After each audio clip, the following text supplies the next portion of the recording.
Rojalardan olib qo'yilgan yerlar turkiy zodagonlarga taqdim etiladi. Chaqmoq kabi butun dunyoni zir titratayotgan mo'g'illarni Oltin O'rdaga qaqshatqich zarba bergan sohibqiron Amir Temur, Temuriylar imperiyasi tobora zaiflashib borayotganini ko'rgan Shayboniyxon, g'alaba qozongan Bobur mamlakatning markazini Agraga ko'chiradi. Jon bergan erning bevasini ham unga qo'shib yoqib yuborish amaliyotiga podshoh umrining oxirigacha o'zi qurdirgan buyuk Toj Mahalga qarab, ingliz qo'shinlari Dehlini qamalga oladi va Bahodir shohni asirga tushiradi.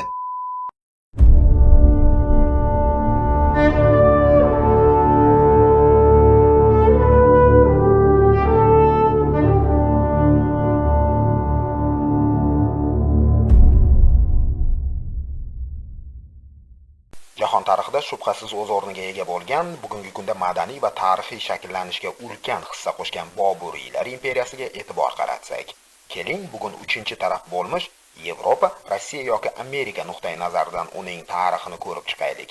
Bahosi va xulosasi bilan tanishamiz. Qani ko'raylikchi, ular bu mavzuni o'zi qanday o'rganar ekan.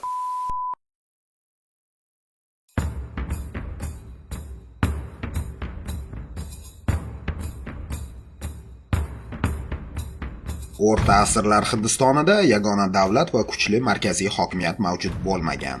Bir-biri bilan qirpichoq bo'lib kelgan roja va maharajalar sababli ko'plab kelgindi bosqinchilar Hindistonning boyligiga ko'z tikib, bu o'lkalarga yurishlarini amalga oshiradi. 1206-yildan boshlab mamlakatning shimoliy qismida kelib chiqishi turkiy bo'lgan Qutbiddin Oybog' boshchiligida Dehli sultonligiga asos solinadi. Rojalardan olib qo'yilgan yerlar turkiy zodagonlarga taqdim etiladi. Ko'plab hind ibodatxonalari o'rniga masjidlar quriladi.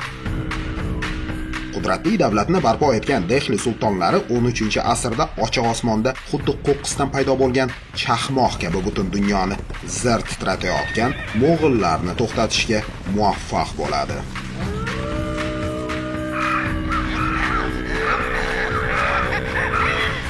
Bu davrgacha Hindistonda qishloq xo'jaligi, tekstil, tibbiyot, mineral va metall boyliklari rivojlangan bo'lsa-da, ishlov berish texnologiyasi borasida hindlar islom olami va Xitoydan ancha ortda bo'lgan. Yuqori ehtimol bilan suvni tortadigan tishli g'ildirak, shkif va ip yigiradigan charx kabi qurilmalar aynan sultonlik davrida subkontinentga kirib kelgan. Qog'oz ishlab chiqarish ham shu vaqtlardan boshlab keng yoyiladi va janubga qarab tarqaladi. Feruz shoh vafotidan keyin mamlakatda tanazzul boshlanadi. Uning qarindoshlari taxtga talashadi. Bu esa Amir Temurning nazaridan chetda qolmaydi.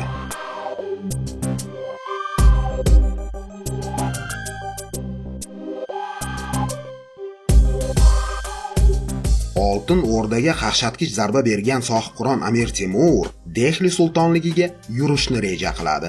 Yengilmas Temur to'xtovsiz shaharlarni qo'lga kiritadi.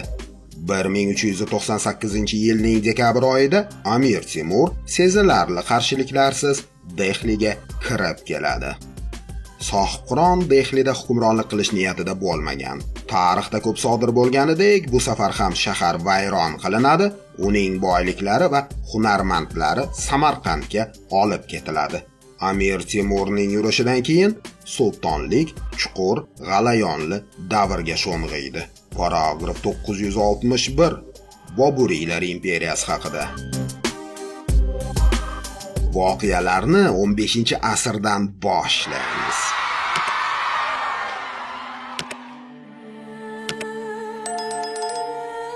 Amir Temurning avlodi Zahiriddin Muhammad Bobur 1483-yilning 14-fevralida Andijonda dunyoga kelgan. Otasidan erta judo bo'lgan Bobur 12 yoshida Mavron-Nahrda hukmdorlik qilishni orzu qiladi. 1497-yilda Bobur o'zining amakivachchasi Boysung'ur Mirzodan Samarqandni tortib oladi. Temuriylar imperiyasi tobora zaiflashib borayotganini ko'rgan Shayboniyxon 1501-yilda Samarqandni egallaydi.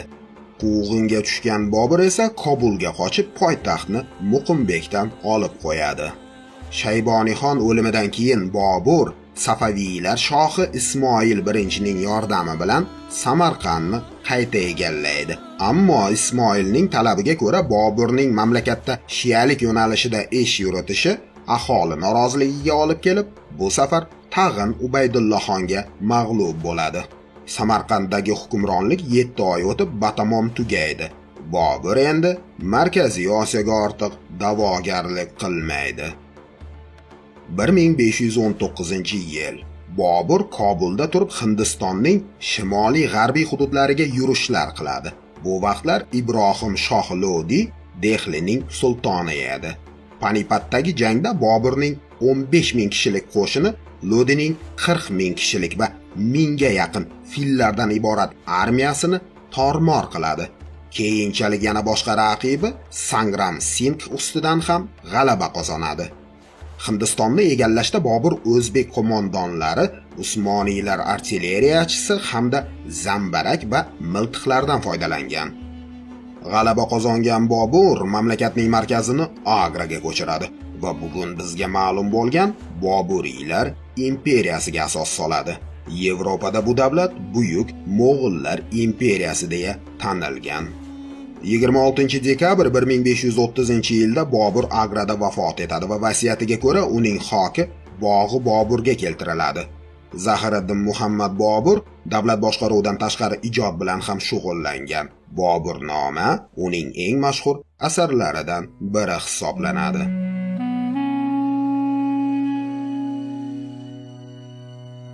Humoyun otasi Boburdan qolgan Hind yerlarini qabul qiladi. Ammo uning ikki raqibi bor edi. Biri Gujarotlik sulton Bahodir bo'lsa, ikkinchisi otasining lashkarboshi Shershoh edi. Bahodir shoh Malavani tortib olsa, Boburiylar boshqaruvidan norozi bo'lib yurgan afg'on qabilalarining yordamiga tayanib, Shershoh Bengaliyada o'z boshqaruvini o'rnatadi. Humoyunning ukalari ham uning taxtiga da'vogarlik qilib, unga qarshi mayda-chuyda ishlar bilan band bo'lishadi. Humoyun Bengaliyaga kirib keladi va uning poytaxti Gaorni qaytarib oladi. Ammo podshoh Bengaliyada 6 oy mobaynida dabdaba va maishatga beriladi. Shu vaqtda Shershoh esa ko'plab hududlarda o'z nazoratini o'rnatgan va Humoyunning aloqalarini Agradan uzib qo'ygan edi. 1539-yil Chaosdagi jangda Humoyun mag'lub bo'ladi va Agraga chekinishga majbur bo'ladi. Agrada imperator o'z inlarini xoinliklari uchun kechiradi. 1 yil o'tib Humoyun Kannauchda Shershoh bilan yana jangga chiqadi hamda bu safar qaqshatqich mag'lubiyatga uchrab mamlakatni tark etadi. U Kobulga keladi. Shershoh esa Suriylar davlatiga asos soladi. Kobulda ham inlaridan yordam yoki sodiqlik topmagan Humoyun ittifoqdoshi bo'lmish Safaviylar imperiyasidan boshpana so'raydi. Ko'p o'tmay Shershoh vafot etadi. Humoyun esa Shoh Tahmasp birinchining yordamida avvaliga Qandahor va keyinchalik Kobulni ham ukalaridan qaytarib oladi. 1554-yilda Humoyun Hindistonga yurishni boshlaydi va sarkarda Bayramxon bilan Agra va Dehlini qaytarib oladi. Uning so'nggi jangi Iskandar Shoh Sur ustidan g'alaba bilan yakunlanadi. Boburiylar imperiyasi qayta tiklanadi va 23-iyul 1554-yilda Humoyun Dehlida otasi Boburning taxtiga yana qayta o'tiradi. 6 oy o'tib Humoyun qo'llarida kitob bilan Shermandal kutubxonasining zinalaridan tushib kelar edi. Azon ovozini eshitgan Humoyun hurmat ma'nosida tizzasini yerga qo'yadi va o'rnidan turayotganida oyoqlari kiyimlariga o'ralashib zinapoyadan yiqiladi. 3 kun o'tib jon beradi. Akbar buyuk 1556-yilda taxtga o'tirgan. U o'zini Shahanshoh deya e'lon qiladi.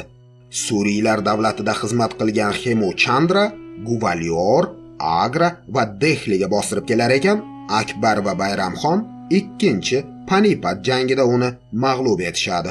Og'ir jarohat olgan Xemu boshidan judo qilinadi. Keyinchalik podshoh Bayramxonni ham davlat ishlaridan chetlatadi. Akbar birinchi hayotining deyarli 20 yilini o'z hokimiyatini mustahkamlashga hamda Shimoliy va Markaziy Hindistonning hukmdorlarini bo'ysundirishga sarflaydi. o'z mavqeini yanada kuchaytirish maqsadida Rojputlar malikasiga ham uylanadi. Shu yo'l bilan Rojputlarning sodiqligiga erishadi va harbiy yurishda ularning askarlaridan foydalanadi.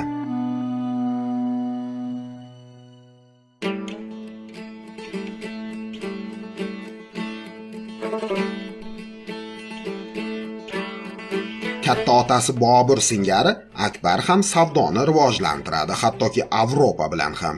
Armiyada mansab unvon berish tizimini yo'lga qo'yadi. Yagona soliq tizimi o'rnatiladi. Hosil bo'lmagan yillarda soliq yig'ish bekor qilinib, yer egalariga pul va g'alla ko'rinishida sudalar berish amaliyoti kiritiladi. Yagona o'lchov va tarozi tizimi, ajdodi Ulug'bekning jadvaliga asoslangan yagona taqvim belgilanadi. Hinduiylik e'tiqodiga mansub rojalarni hukumat va mudofaa lavozimlariga jalb qiladi. Diniy toqatlikni targ'ib qilgan Akbar buyuk ilm-fan, san'at va arxitekturaning homiyi sifatida turli e'tiqod vakillaridan iborat olimlar, shoirlar, musiqachi va ijodkorlarni atrofiga yig'adi. Uning davrida 20 ming tomdan iborat asarlar to'planadi. Diniy ilohiy deb nomlanuvchi diniy doktrinani yo'lga qo'yadi. Bunda islom, hinduiylik, zardushtiylik va xristian olamlarining urf-odatlari uyg'unlashadi. Bunday doktrina mamlakatdagi turli e'tiqod vakillarini bir-biriga nisbatan bag'ri keng qilish kerak edi. Hinduiylik diniga oid muqaddas kitoblar va poemalarni fors tiliga tarjima qildiradi. Hindlarning qonunlariga hurmat ko'rsatadi. Ammo ularning ayrim noinsoniy urf-odatlariga, misol uchun sati, jon bergan erning bevasini ham unga qo'shib yoqib yuborish amaliyotiga to'sqinlik qiladi. Musulmon bo'lmagan fuqarolarga soliq solish amaliyoti to'xtatiladi. Humoyunning o'g'li Akbar buyuk ehtimol Boburiylar sulolasining eng muvaffaqiyatlisi hisoblanadi. Time jurnali Akbar buyukni jahon liderlarining top 25 taligiga kiritgan. Bugungi zamonaviy Hindistonning bag'ri kenglik va pluralizm qadriyatlarining asosi katta ehtimol bilan aynan Akbar buyukdan meros bo'lib qolgan. Umrining so'nggi kunlarida Akbar o'zining o'g'li Salimning saroy o'yinlari yu fitnalariga duch keladi. 1605-yilda olamdan ko'z yumib, taxtini o'sha o'g'li Salim yoki Jahongirga qoldiradi. Taxtni qabul qilib olgan Jahongir otasi Akbarning qator qarorlarini bekor qila boshlaydi. U o'zining o'g'li Xisraf Mirzoning qo'zg'olonini bostiradi. Hindistonning boshqa hududlarini ham imperiyaga qo'shib olishga muvaffaq bo'ladi. Britaniyaning Ost-Hind kompaniyasi ilk bor Jahongir davrida Hindistonda savdo faktoriyalarini tashkil qilishga erishadi.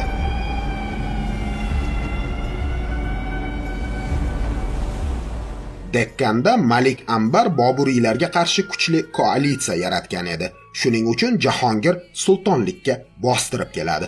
Boburiylarning e'tibori Dekkandagi urushlarga qaratilgan bir vaqtda 1621-yil Qandahor Safaviylar tomonidan zabt etiladi.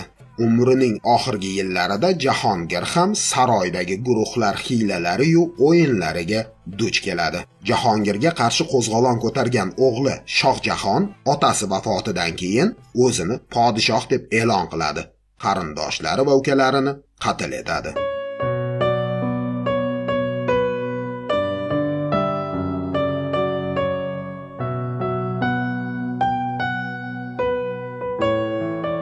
Shohjahon savdo borasida ingliz va gollandiyaliklarni portugallarga qaraganda ustun ko'radi. Qolaversa portugaliyaliklar tomonidan hindlar qullikka sotilishi ham Shohjahonning ularga bo'lgan munosabatini yanada yomonlashtiradi. 1632-yilda portugaliyaliklarning Bengaliyadagi porti qamalga olinib, kelgindilarning katta qismi asirga tushadi yoki o'ldiriladi.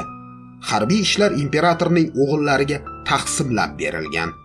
Ahmadnagar sultonligidagi ichki tortishuvlardan foydalanib, Shohjahon Dekkanga qo'shin yuboradi va bu yerlarni o'zining imperiyasiga qo'shib oladi. 1646-yilda Boburiylar o'zbeklar boshqarib keladigan Buxoro xonligiga yurish qiladi. 1 yillik kampaniya hech qanday natijaga olib kelmaydi. Keyingi urinishlar ham xuddi shunday muvaffaqiyatsizlik bilan yakunlanadi. Bu esa Safaviylar Shohi Abbos II-da Boburiylar zaif ekanligi to'g'risidagi xulosani shakllantiradi. 1648-yil imperiyaning poytaxti Agradan Dehliga ko'chiriladi. Olamdan ko'z yumgan suyukli yori Mumtoz Mahalning xotirasiga bag'ishlangan mavzoley Toj Mahalning qurilishi 21 yil o'tib yakunlanadi. Bugungi kunda ushbu yodgorlik Hindistondagi musulmonlar san'atining gavhari va tan olingan umumjahon shedevrlaridan biri hisoblanadi.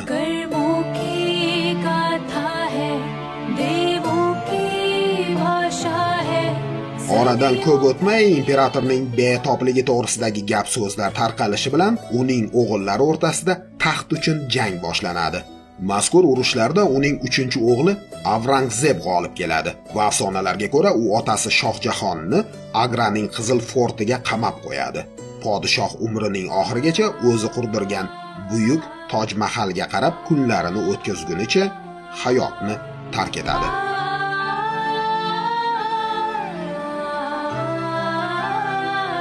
Shohjahonning forslarga qarshi janglari va arxitekturaga sarflagan mablag'lari imperiyani moliyaviy tanazzulga yaqinlashtiradi.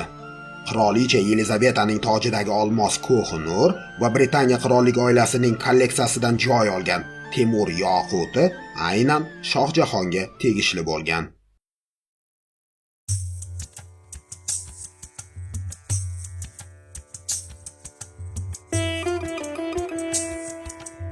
Aka-ukalarini yo'q qilgan Avrangzeb taxtga o'tirishi bilan ajdodlari amal qilib kelgan diniy bag'rikenglikka chek qo'yadi. Musulmon bo'lmagan qatlamni soliqqa tortadi va hinduiylik ibodatxonalariga hurmatsizlik ko'rsatadi. Uning shaxsi hindlar orasida juda salbiy obrazga aylangan. Sikhlar gurusi Tek Bahodirji o'z e'tiqodidan voz kechmasligi sababli boshidan judo qilinishi natijasida Sikhlar Avrangzebning dushmaniga aylanadi. Yaqinda yaratilgan Maratha davlatining podshosi Shivajining vafotini eshitgan Avrangzeb mamlakatga qarshi Dekkan urushlarini boshlaydi. Avrangzebning repressiv siyosati natijasida alohida viloyatlarda isyonlar ko'tariladi. Akbar buyukning siyosatini yana qayta tiklash maqsadida Avrangzebning o'g'li otasiga qarshi qo'zg'olon ko'taradi. Ammo mag'lubiyatdan keyin u Eronga qochishga majbur bo'ladi. Uzoq yillar davom etgan urushlar Boburiylar imperiyasini moliyaviy tanglikka olib kelgan va imperiya qulashining birinchi vahimali signallari chalingan edi. Lekin adolat uchun aytish kerakki, Avrangzebning boshqaruvida imperiya chegaralari eng keng yoyilgan davr hisoblanadi. Imperiya subkontinentning eng janubiy burnidan tashqari Hindistonni deyarli to'liq o'ziga bo'ysundirgan edi. Avrangzebning o'limidan keyin uning o'g'illari o'rtasida taxtga talashishlar kuchayadi va kelgusida podsholar almashinuvi tezlashadi. Imperiyaning merosxo'rlari sarkarda-yu saroydagilarning qo'g'irchoqlariga aylanadi. Ularning deyarli barchasi bir-birining qo'lidan jon beradi. Bu ham imperiyaning so'nggi kunlarini yaqinlashtiradi. Shimoliy g'arbda Eron hukmdori Nodir Shoh Hind kompaniyasini amalga oshirib, Dehlining boyliklarini talon-taroj qiladi. U yerdan olib ketilgan boyliklar shu darajada ko'p ediki, Eronda 3 yil soliq solish to'xtatiladi. Aynan Nodir Shoh Britaniyaning Ost-Hind kompaniyasiga imperiyaning ichiga kirish mumkinligiga ishora qiladi.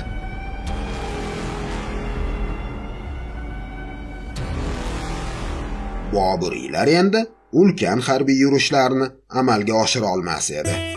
Imperiyaning ko'plab hududlari endilikda amalda o'zlarining ishlari va boshqaruvi bilan ovvora, tilda esa albatta imperatorni hamon maqtagan va qo'llab-quvvatlar edi. Boshqa din vakillarini ta'qibga olgan imperiya burnining ostida turgan haqiqiy xavfni anglamas edi. Avvaliga London o'zga yevropaliklarning ta'siri Hindistonda kuchayib ketmasin deya Boburiylarga shirin so'zlab sodiq turadi.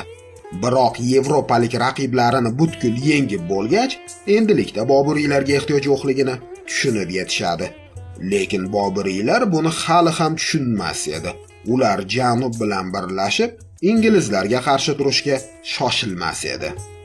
Hindistonni Boburiylar qo'lida saqlab qolishning yagona yo'li Akbar buyuk darajasidagi tig'li burchaklarni yumshata oladigan podshoh kerak edi.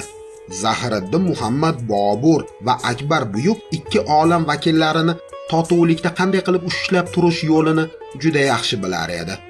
Ammo inglizlar bu yerlarga kelgan vaqtda aholi ikkiga bo'lingan va po'rix to'ldirilgan bochkalar singari portlashga tayyor edi va yevropaliklar bu vaziyatdan juda unumli foydalanadi. Tobora tarqoqlashib ketayotgan imperiyaning tarkibida turgan hududlar xalqaro urushlarga aralashib qolgan, natijada hududlarni yoki mustaqilliklarini inglizlar foydasiga boy berar edi. Boyligini ko'paytirish maqsadida afg'onlarning Hindistonga 8 martalab bostirib kelishi ham imperiyaning hududlarini va qudratini zaiflashtiradi. G'alayonli davrlarda markaziy Hindistonning keng hududlari, shu jumladan Dehli ham marathaliklarga o'tadi. Qog'ozda ular Boburiylar hokimiyatini tan olgan, amalda esa o'zlari xo'jayin edi. Bir necha yillar o'tib, inglizlarning Ost-Hind kompaniyasi 2-ingliz maratha urushi natijasida Dehlini egallaydi. Shoh Alam inglizlar hokimiyatini butkul tan oladi. Keyinchalik shohga 120 ming funt sterlingga teng saqlash va yashash xarajatlari ajratiladi. Uning boshqaruvida faqatgina Dehlidagi Qizil qal'a qoldiriladi. Boburiylarning so'nggi podshohi Bahodir Shoh II sipohiylar qo'zg'olonida sezilarli rolni ijro etadi. Oyoqqa turgan Hind askarlari sipohiylar Bahodir Shohga kelib, vatan himoyasi uchun birlashish kerakligini aytib, hindlarga murojaat etishni talab qiladi. Afsuski, birlashish uchun endi juda kech edi. Ingliz qo'shinlari Dehlini qamalga oladi va Bahodir Shohni asirga tushiradi. Inglizlar Boburiylar imperiyasiga barham berilganligini e'lon qiladi. Yevropa va Usmoniylar davlatidan-da iqtisodiy kuchliroq bo'lgan Boburiylar imperiyasiga nuqta qo'yiladi. Paragraf 961